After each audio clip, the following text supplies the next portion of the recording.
Olá pessoal, a graça e a paz do nosso Senhor Jesus Cristo seja contigo. Hoje nós vamos dar continuidade ao assunto O Sete Eu Sou de Jesus, que está lá no Evangelho de João. Da última vez que nós tivemos aqui, nós falamos sobre a introdução desse assunto.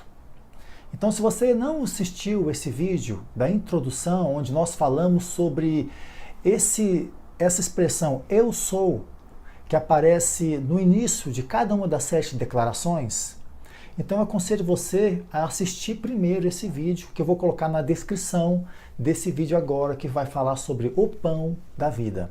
A primeira declaração do Senhor, o pão da vida. Eu tenho certeza que o Senhor vai falar profundamente aos nossos corações. Então vamos lá.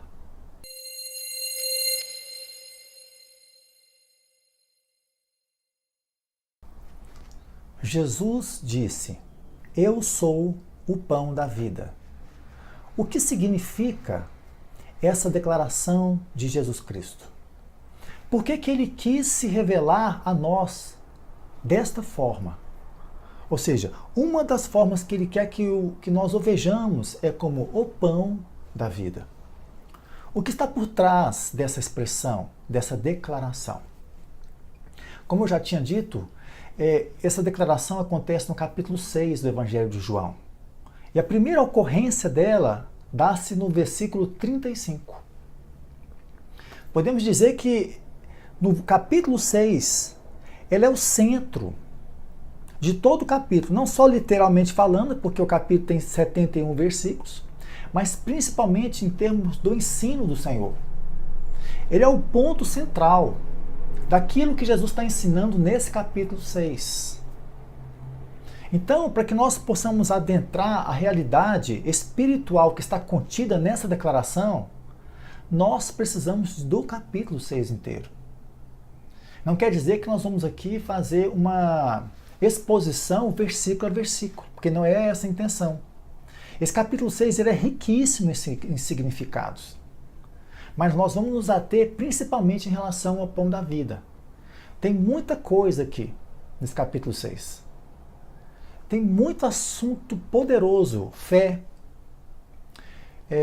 a questão da doutrina da eleição, tantas coisas aqui que nós não queremos tocar hoje. Não temos encargo, não é o propósito falarmos disso hoje. Então, nós precisamos primeiramente contextualizar, trazer o contexto, e a partir do versículo 35, seguir com aquilo que o Senhor foi acrescentando, ensinando de forma progressiva aquela grande verdade que é essa: eu sou o pão da vida. Então, o capítulo 6 começa com o milagre do Senhor Jesus de multiplicar os 5 pães e os 2 peixes.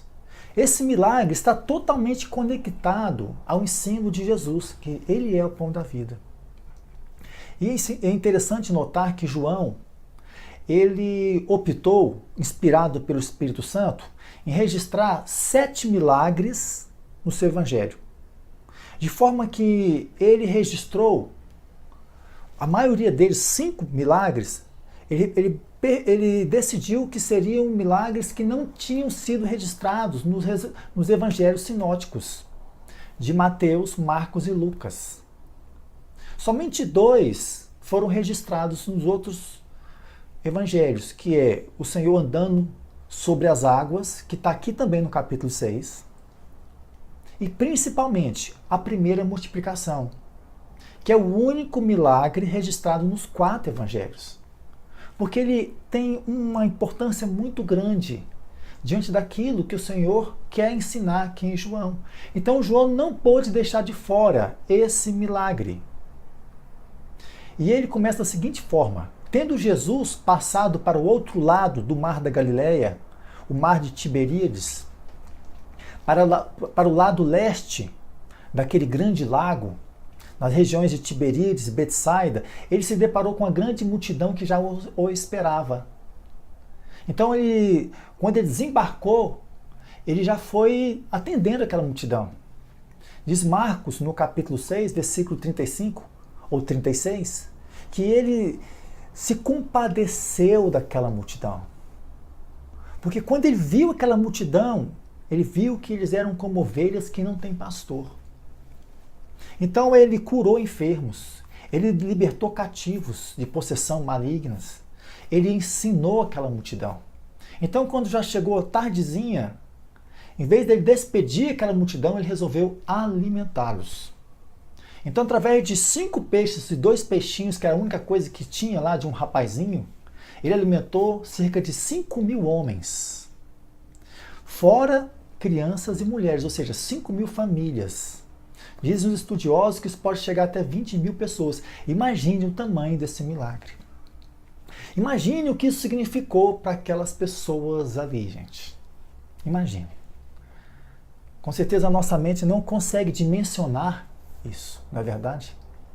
Diz o versículo 14 de João, capítulo 6, que tendo visto esses sinais, os judeus, então, eles afirmaram: esse verdadeiramente é o profeta que deveria vir ao mundo. E quando eles fazem isso, eles estão fazendo referência à profecia que Moisés disse lá em Deuteronômio 18, versículo 15, que dizia assim: o Senhor suscitará um profeta no meio de vós, semelhante a mim. A este ouvi, ou a este obedecei. E no versículo 15, diz que Jesus percebeu que eles queriam arrebatá-lo para proclamá-lo rei. Na linguagem da Nova Versão Internacional, NVI, diz que eles queriam, pela força, coroá-lo como rei. Ou seja, eles perceberam que Jesus tinha o perfil que eles necessitavam como um grande líder. Aqui nós vemos o tipo de Messias que os judeus estavam esperando. Um Messias totalmente natural, baseado nas coisas materiais. Então eles viram que aquele homem tinha um poder que era vitorioso sobre todas as enfermidades, que era vitorioso sobre o mundo espiritual, porque os demônios não poderiam com ele. Eles viram que aquele homem, ele era um homem poderoso para alimentar multidões de uma pequena porção de alimentos. Então eles chegaram à conclusão: esse homem se encaixa no perfil que nós queremos. Vamos marchar com ele para Jerusalém. Vamos fazer dele rei.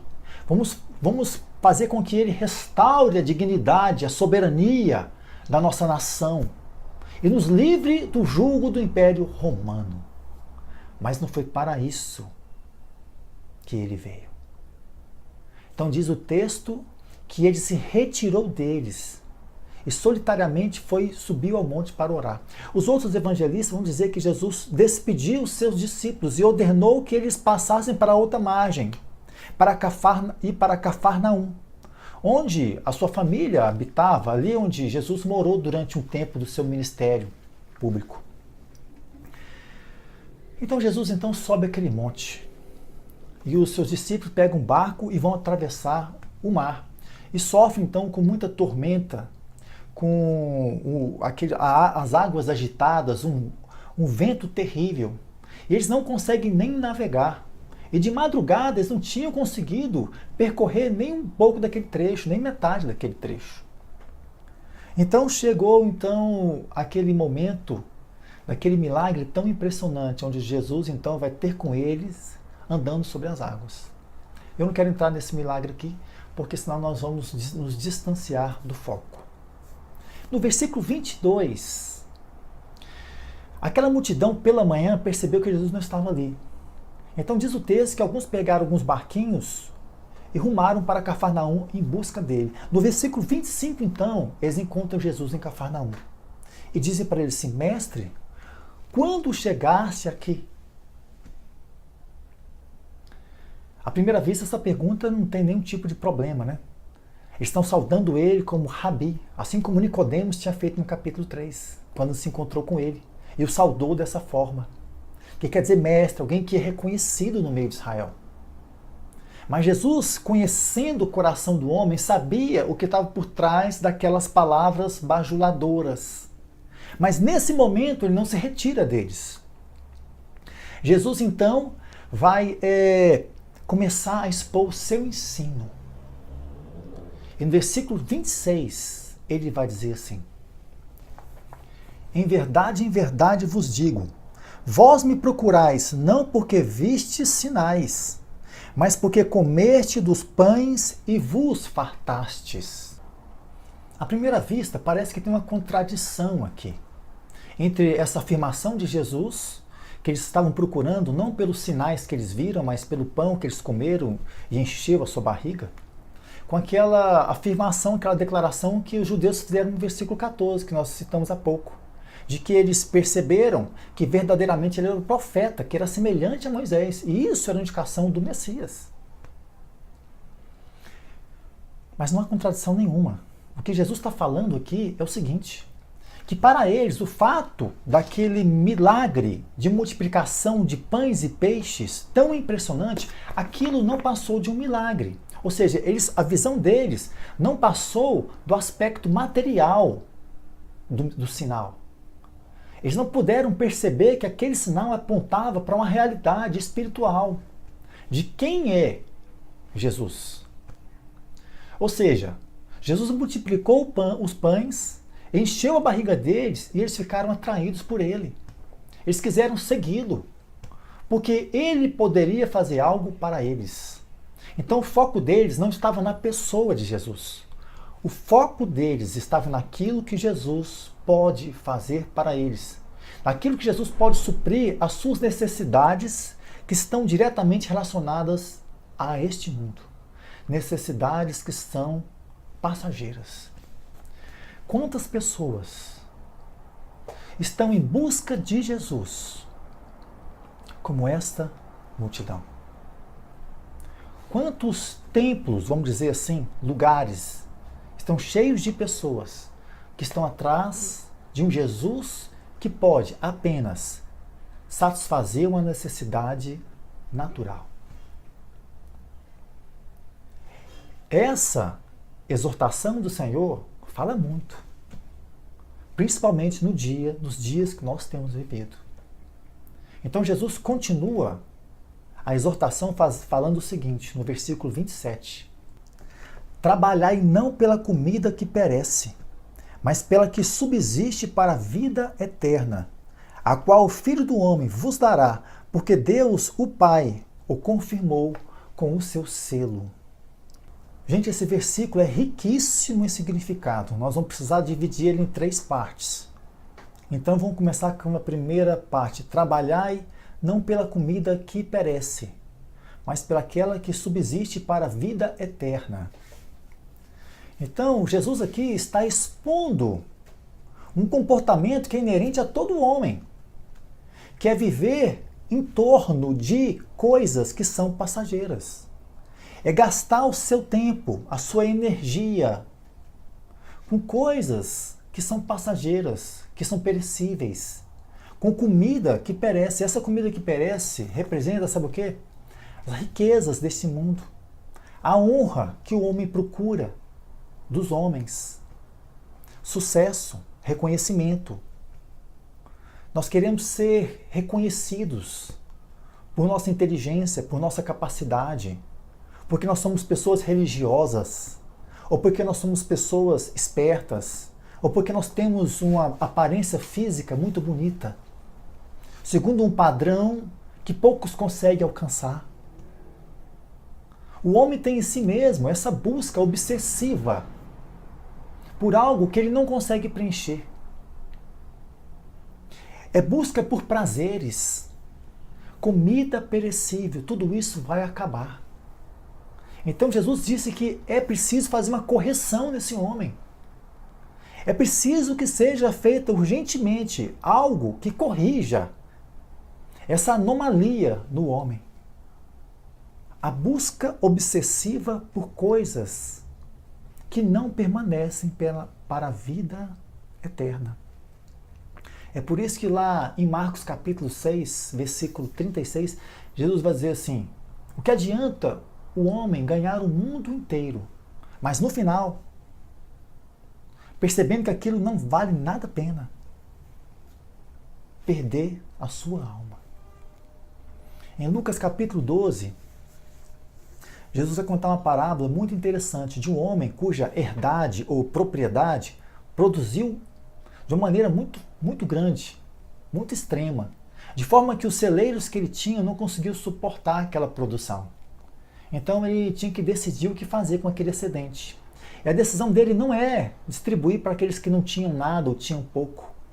Ele resolve colocar abaixo todos os seus celeiros e construir novos celeiros, de forma que eles tivessem a capacidade de armazenar toda a sua produção, aquela grande produção.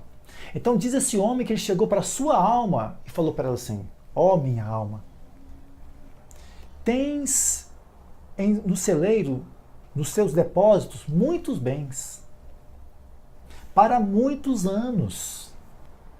Então descansa, minha alma. Come, bebe e se folga. Então diz que Deus chegou para esse homem e disse assim: tolo, esta noite lhe pedirão a tua alma. E o que é que tens preparado? Para quem será? Ou seja, aquilo que ele tinha preparado era o quê? Era só coisa material. Aquilo deveria ser, alguém tinha que assumir aquilo. Mas ele mesmo não poderia levar nada. Iriam pedir a sua alma. E ele não tinha nada para apresentar. Tudo que ele tinha juntado, investido na sua vida, era só coisa perecível, que não poderia ir com ele, que tinha que ficar aqui nessa terra. Por isso o Senhor Jesus lá no Sermão do Monte também vai dar o mesmo ensino de uma maneira tão clara, ali no capítulo 6, versículo 19. Vamos ler? Não ajunteis tesouros na terra, onde a traça e a ferrugem tudo consomem, e onde os ladrões minam e roubam, mas ajuntei tesouros no céu, onde nem a traça nem a ferrugem consomem, e onde os ladrões não minam nem roubam. É esse tesouro que o Senhor nos chama a se esforçar. Um tesouro que é diante de Deus, valioso. Qual será esse tesouro? Como faremos para tê-lo? Então a segunda parte desse versículo 27 é que o Filho do Homem vos dará. Então fala assim: trabalhai não pela comida que perece, mas para aquela que subsiste para a vida eterna, a qual o Filho do Homem vos dará. Essa expressão, a qual o Filho do Homem vos dará.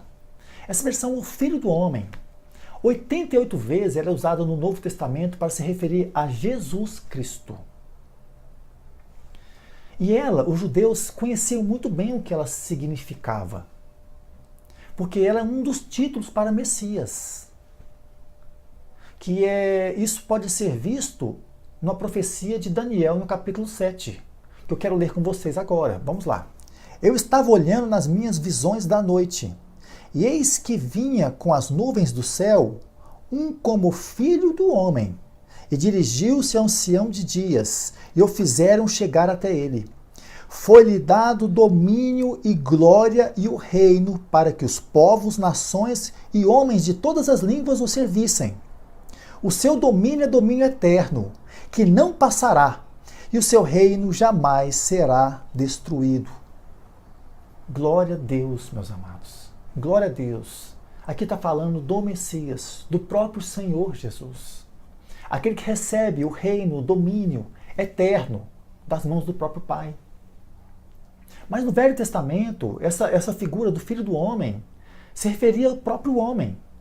Se você ler o livro de Ezequiel, você vai ver Deus chamando Ezequiel várias vezes de o Filho do Homem. Ou seja, quem é filho do homem é homem. E Jesus, em várias passagens, apesar dele se declarar como Filho de Deus, como eu sou, o próprio Jeová, o Deus Criador, o Deus único, a segunda pessoa da Trindade, ele faz questão de algumas passagens dizer que ele é o Filho do Homem. E uma delas é essa, do versículo 27 do capítulo 6 de João.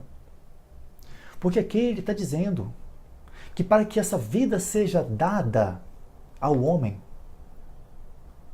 essa vida eterna seja dada ao homem, foi preciso que esse Filho de Deus se fizesse filho do homem. Foi necessário que esse Filho de Deus, o Verbo de Deus, o Eu Sou, se encarnasse. Tomasse a forma humana, mas sem pecado. E caminhasse por essa terra em total obediência à vontade do Pai, à lei de Deus. E conquistasse como homem uma justiça. Como homem. Isso quer dizer que ele não deixou de ser Deus em nenhum momento, mas toda a sua divindade estava oculta pela sua própria carne, o véu da sua carne. Ele não usurpou, né? Ele não considerou como usurpação ser igual a Deus.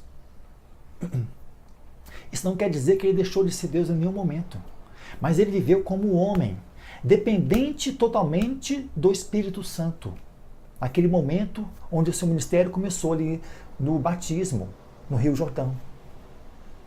E ele então, ele conseguiu, por merecimento, a justiça diante de Deus. Mas nesse momento, ele se entrega na cruz, pelos nossos pecados, onde aconteceu aquilo que Martim Lutero, fala que é a troca maravilhosa. Ali aconteceu uma transação. Os nossos pecados foram imputados a Jesus. Foram colocados sobre ele. E ele recebeu o justo juízo, o castigo de Deus pelos nossos pecados. Isaías 53, versículo 5 diz que, pois, ele foi transpassado pelas nossas transgressões e moído pelas nossas iniquidades. O castigo que nos traz a paz estava sobre ele, e sobre as suas pisaduras nós fomos sarados. Por outro lado, se ele recebeu os nossos pecados, a nós foi imputado a sua justiça. Somente dessa forma nós poderemos então receber essa vida. Então que vida que é essa? Aqui nós entramos em outro conceito que é muito grande, gente. Que vida é essa? Que vida eterna é essa? No grego, vida, existem 3 palavras, que para o português é somente vida. Por isso que o grego é uma língua tão rica. Várias palavras, para nós no português é uma só palavra, mas no grego são várias palavras. E aqui nós temos então, no grego, vida, bios, vida biológica, vida natural. Não é essa palavra que aparece nesse texto. Psique, a vida emocional, a vida da alma, a vida da personalidade, que vem da psicologia. A psicologia foi derivada dessa palavra psique, também não é essa vida que aparece aqui. E zoe, ou zoe, que é a vida de Deus, a vida divina, a vida que é dispensada de Deus para o homem. Essa vida é uma vida indestrutível. Essa é a vida eterna. Não pense que vida eterna é algo que nos é dado depois que nós perdemos a vida natural. O verdadeiro entendimento desse aspecto da vida eterna é uma vida que é indestrutível, mas nos é dada quando nós recebemos Jesus. Quando nós tomamos parte, nós aceitamos e nos apropriamos daquilo que Ele é para nós, daquilo que Ele fez na cruz. Então, ele é filho do homem. Somente o filho do homem pode dar essa vida. Então, vos dará, completa essa expressão, essa frase, a qual o filho do homem vos dará, porque no momento que ele estava falando, a questão de dar a vida era algo futuro, porque ele não tinha completado ainda toda a sua obra, ok? E o terceiro ponto aqui desse versículo é que o Pai, porque o Deus, o Pai, o confirmou com o seu selo. Aqui quer dizer, esse texto está querendo dizer que o Pai certificou que apenas Ele está apto para dar essa vida. E alguns teólogos falam que esse selo foi confirmado, ou seja, foi selado ali no batismo, quando o Espírito Santo desceu sobre ele. Então perceba como é tão rico tudo isso. O Filho do Homem vos dará, somente Ele pode dar esta vida. Se você gostou desse vídeo, não se esqueça de dar o seu like e também se inscrever no nosso canal. Assim você estará nos ajudando a divulgar essa mensagem que tem como único intuito de proclamar o Evangelho